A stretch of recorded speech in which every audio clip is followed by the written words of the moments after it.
Welcome to Community Health Matters. I'm your host, Amy Marsalis. On today's show, we'll learn about the UnitedHealthcare Children's Foundation's Medical Grants Program, how to protect your family against the dangers of carbon monoxide poisoning, and how Hospice provides caring end-of-life services to patients and families. All of that coming up next on Community Health Matters.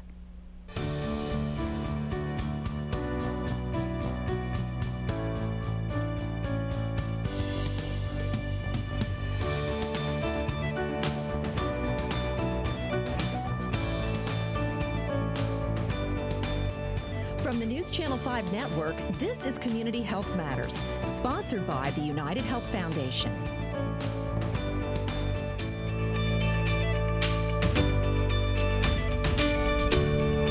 Always good to see Dr. Karen Cassidy back with us again. It's good to see you. We're going to be talking about the Children's Foundation today, UnitedHealthcare's Children's Foundation. And this sounds like it's serving a very specific population, a real niche, if you will. Share this with us. Yeah, it is. So this is a 501c charitable foundation that United sponsors, and it is designed to provide for the needs of children when they have families who have insurance but may still have some financial constraints or issues, and a child with a chronic illness may have costs or expenses or needs that go beyond what insurance covers. And so these are small grants, they're $10,000 or less, to help families in that insured working really working poor population that may have kids who have needs beyond what insurance covers. How do these families find UnitedHealthcare, or how are you linked together with these people who really need it? Yeah, so sometimes physicians actually are aware of the program and will reach out on behalf of their patient. Okay. But there's a website, and we do advertising through the community so that families can individually reach out and apply for a grant as well. And the website kind of walks them through that paperwork and the requirements. I was going to say, how involved is that? Is it really tough to?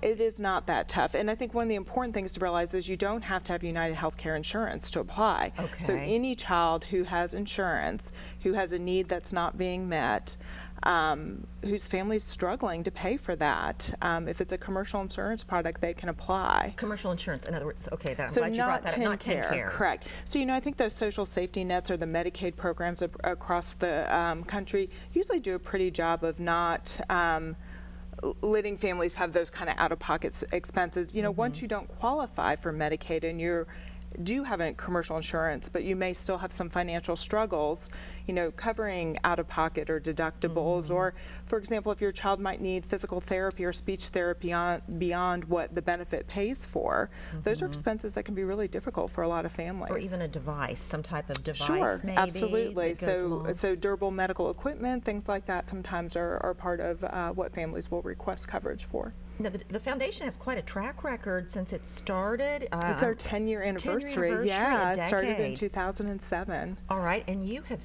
you've awarded more than 12,000 grants? Yeah, more than $34 million to kids all across the country. So that is terrific. Yeah. That is really something. Okay, so families can apply for the grants for children covered by any commercial health insurance plan. What are some of the criteria then for the ages of the children? Yeah, so they need to be under 16, need to be living here in the United States, need to be fully insured, and then the costs have to be related to some type of medical condition. So paying for whether it's, again, things like physical therapy, speech therapy, durable medical equipment, a prosthetic, those types of things. So something related to medical treatment. And it says there are income criteria and also certain documents. Yeah, there are income criteria. So this is clearly designed for families who are struggling to pay for things. So there is some income criteria associated with that. And then the website is UnitedHealthcare Children's Foundation, so UHCCF.org. You can get on there, and they will it walks you through the paperwork. It's not that difficult to apply. You were saying before we started, this is kind of a bridge. Yeah, there is such a struggle for some families, particularly now that we've got these large deductible health plans. You know, this is not, you know, people will say, oh, it's only a $10,000 grant. This is specifically designed to get families over that hump and get the kids what they need. You know, some people have bigger needs than that, but typically there's a social safety net that will kick in for that. So really it is designed to get over that, like you said, over the hump for these working families with kids who have special needs. Let's go over what size grant we're talking about. Again, you mentioned something about $10,000 or less. So $10,000 is the lifetime limit for a child. All right. So, and that doesn't have to necessarily all happen in 1 year. So you may have a child, let's say, so there was a young man actually here in our area in Wilson County who had cleft palate repair at 7, had kind of a revision and repair and needed speech therapy. And that child's speech therapy needs exceeded what the benefit was for his commercial insurance. And so they applied to have that covered. And that may, you know, let's say that's $2,000 that year, and then the next year he needs some more. The lifetime limit's $10,000. Each year may even be less than that, depending on what they're requesting for. Could you have help for multiple children, or would it just be for one child, or is it just the $10,000 is the limit per family? Per child. Per so child, each grant would have a $10,000 limit. So if a family had 2 children with specific needs, it is possible they would have 2 grants, 1 for each child. I also saw a note here when you're referring to the child in Tennessee, the 7-year-old. Yeah. And you said that from Wilson County that he wants to be a doctor now. Yeah, that's what I heard. Up. Isn't that neat? So, you know, I love this program because I feel like it just touches a lot of people's lives and people who really, they're trying to get done what they need to get done for their kids. And so I think it's a special program. And boy, anybody out there in the community who knows someone who they think would benefit, refer them to that website, reach out, or talk to your physician about it. Yeah, a lot of times pediatricians or primary care physicians can help with doing that application as well. Yeah, well, happy 10-year anniversary. I know, it's exciting. To this organization or to this foundation. And again, we want to give you that website. I bet we've had that up on the screen, UHCCF, there it is, .org, UHCCF.org, and ask your physician about it. Yeah, absolutely. All right, Dr. Cassidy, good to see you. Thanks Thank you for so having me. much. It's And thanks good for to see sharing. you. It's a great story where you see the impact that it's having on families Agree. in Tennessee. Good to see you. Good to see you too. And we'll be back with more after this.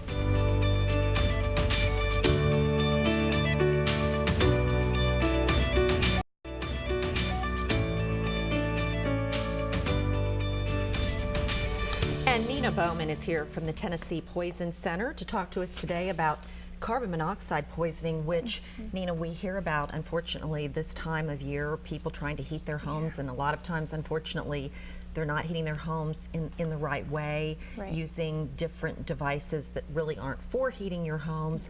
So tell us about ways to prevent carbon monoxide poisoning and to keep people safe. Sure. So a really easy way to prevent carbon monoxide poisoning is to make sure you have, first of all, a detector in your home. And you can really easily buy a battery-operated detector that will work very well to keep your family safe. That's the most important thing to do first. After that, we like to recommend that you don't use things that cause carbon monoxide to be produced in your home. And those include things like outdoor grills or even outdoor heaters inside. Inside. And some people, sometimes they'll use their stoves, their ranges to heat up the house.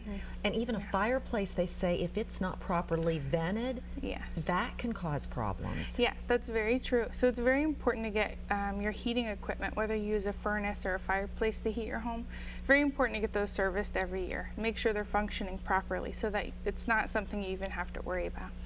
With carbon monoxide, let's just start with a kind of a beginner education about what it is and why it's so dangerous for us to inhale that. Sure. So carbon monoxide is a poisonous gas, and it's totally colorless, completely odorless. So it's very hard to detect, without the proper equipment. And what we see is that it is a product of combustion. And what that means is anytime you're burning any kind of fuel, whether it's in your car or propane with a grill, or even natural gas with a gas range stove, you're producing carbon monoxide. And there's a few ways that carbon monoxide actually causes poisoning. And that is, it keeps your body from using oxygen the way that it's supposed to. And so what happens is you actually slowly starve your organs of oxygen. So even though you're breathing in air, even though you're still breathing the way you normally do, the functions in your body don't allow the oxygen to be delivered appropriately. And then also down the line, it gets into your cells, all the cells in your body, and it keeps your cells from producing energy like they're supposed to. So in the future, you can have delayed symptoms like confusion, memory loss, things like that. That can be really serious. It can build up rather quickly. As actually, I had this strange experience. This is so ironic. Before I came to the station to do this interview, our detector went off, our security system, the alarm went off, and we got a call that the carbon monoxide levels are too high in your home. Fire department came, and I had started my car just briefly in the garage and then put the door up, left, and several hours later this happened, which surprised me. I didn't think something would stay in the environment that long. Sure. How does that happen? Yeah, so if, the main problem with carbon monoxide is that if you don't have adequate ventilation, it's going to stay in the area. And so a lot of times it'll intermingle with the air and you won't know it's there. So without fresh air, without opening doors, without ventilating, it can stay in the area. Really scary. Yeah, and we even that have is like a scary. walkway area between the garage and the house, so I'm totally floored by this. But anyway, it's just strange.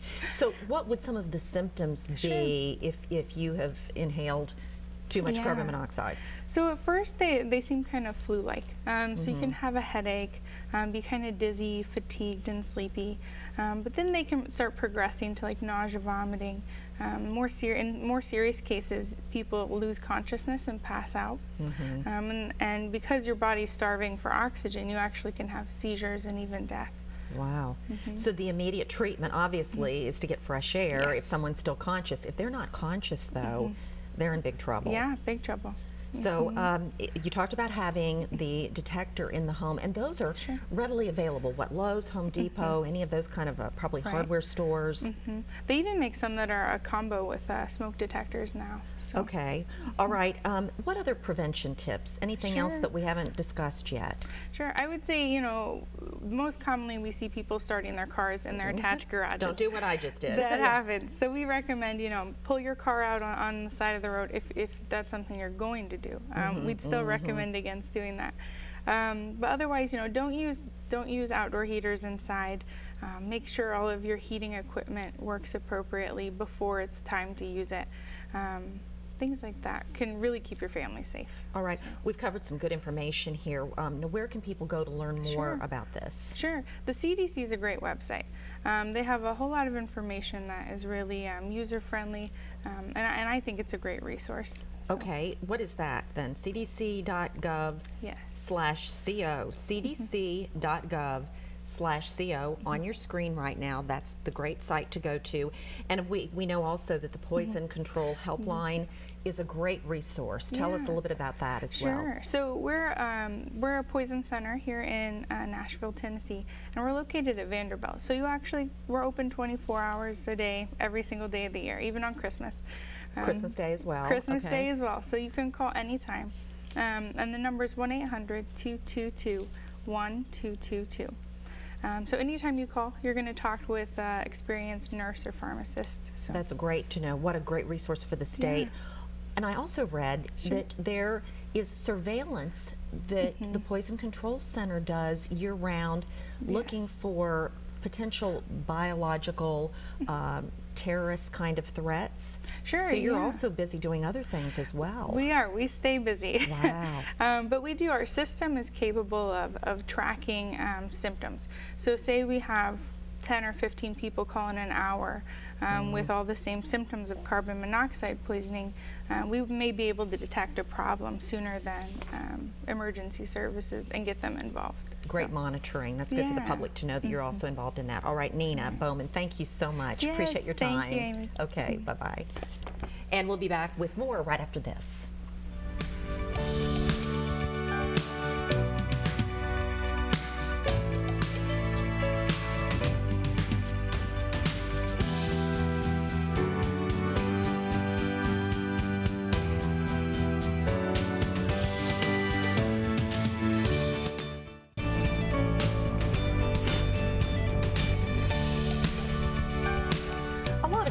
probably heard of the term hospice, but you may not really get it and know exactly what hospice is all about, what kind of care is really provided there, because it is such an asset to our community. And Anna Jean O'Neill is head of hospice in Nashville, and it's so good to have you here to take the time to describe really what this gift of hospice is to our community and the people it serves.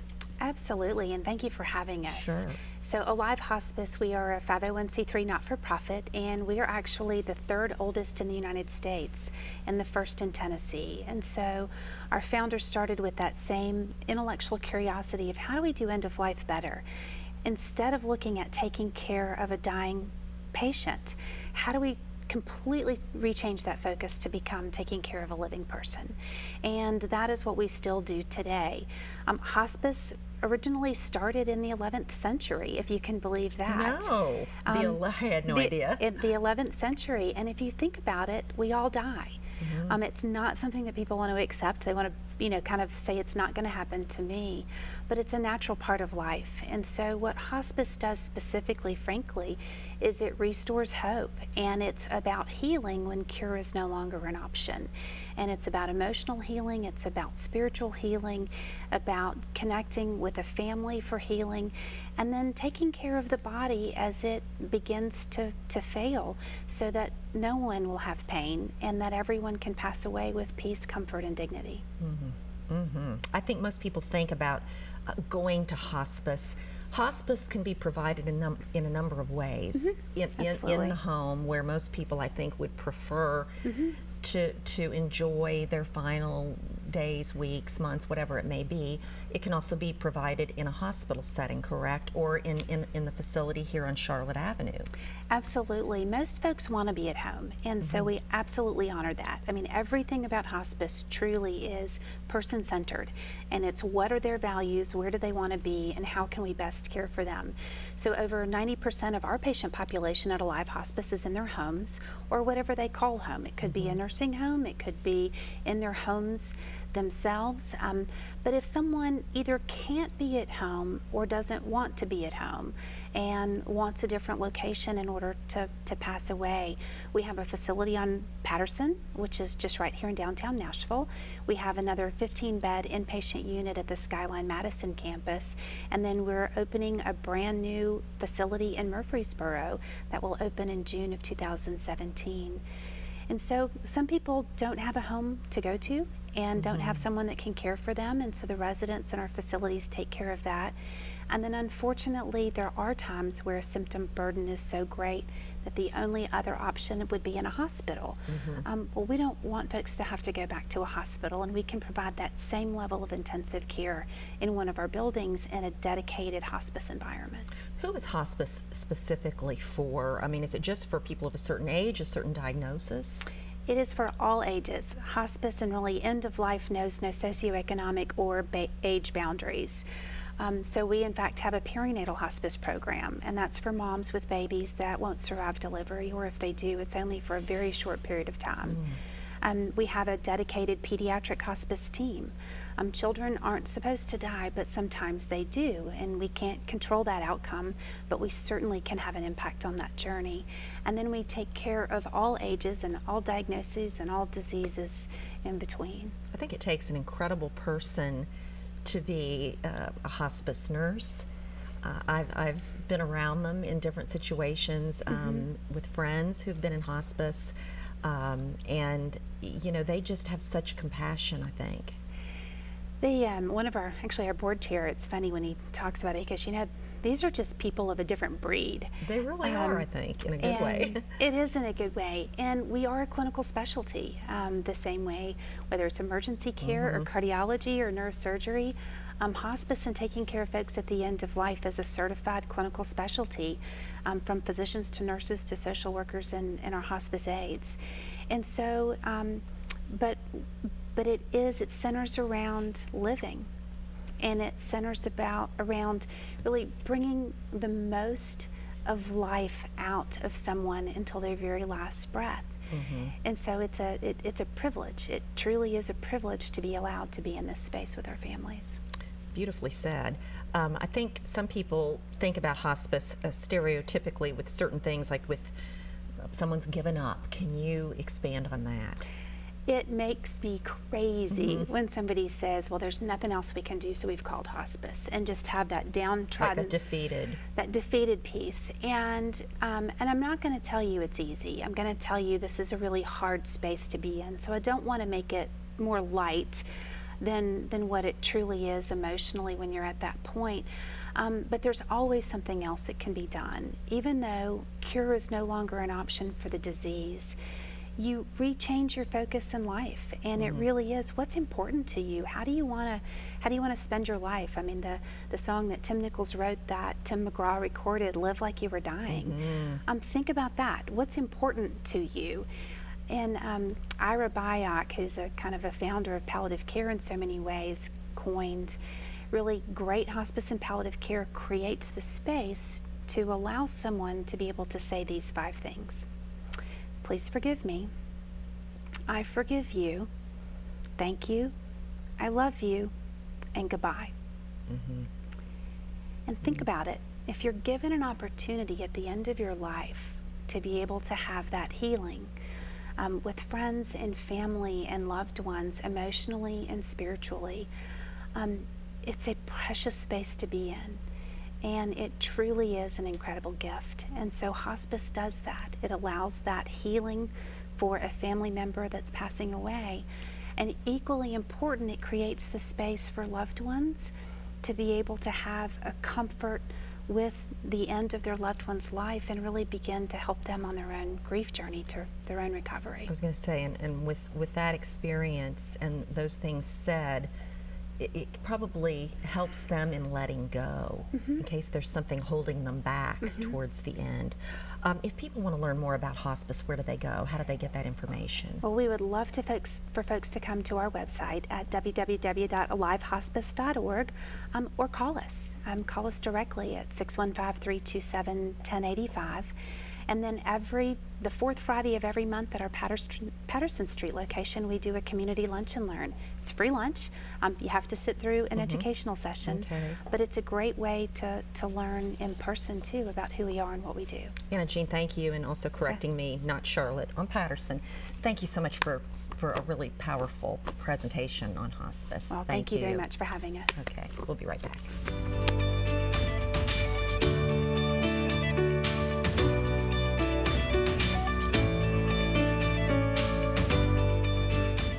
Thank you for watching Community Health Matters. Learn more ways to improve your health at mycommunityhealthmatters.org.